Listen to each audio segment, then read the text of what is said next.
Hello friends, welcome to a new video. President Donald Trump on Wednesday sought to quickly end perhaps the most damaging story of his term, signing a measure that forces the release of the Epstein files after losing a months-long tooth-and-nail battle to prevent their release. The decision represents a stunning reversal for a president whose primary goal is to stem the GOP rebellion and restore his iron grip on the party. But few believe the path from here will be that easy.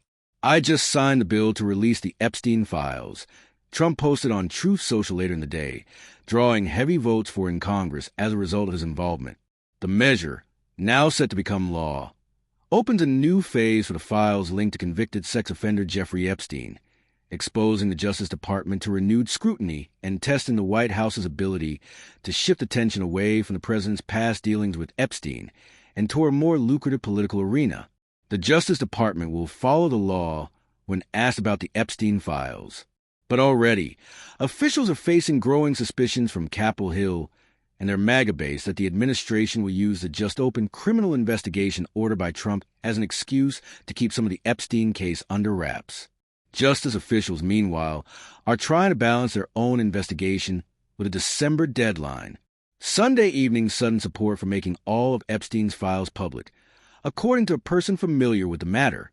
And even as the White House tries to ratchet up the controversy to focus on next year's midterm elections, there's little sign that Trump supporters are ready to leave it behind anywhere. "This is a story that will haunt the president well into his second year in office," said Alex Conant, a longtime GOP operative. "The Epstein conspiracy has reached the status of a moon landing, and we will never stop talking about it." The relentless intrigue surrounding the Epstein files underscores a rare issue that has driven a wedge between Trump and the Republican Party he has led for the past decade, a threat to the White House that is all the more frustrating given the fact that it is largely the result of self-inflicted wounds.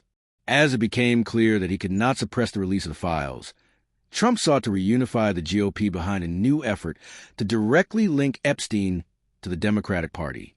Announcing the bill's signing, Trump focused all his attention on Democrats, writing, "Perhaps the truth about these Democrats and their associations will come out soon. Democrats will fire back just like everyone else has."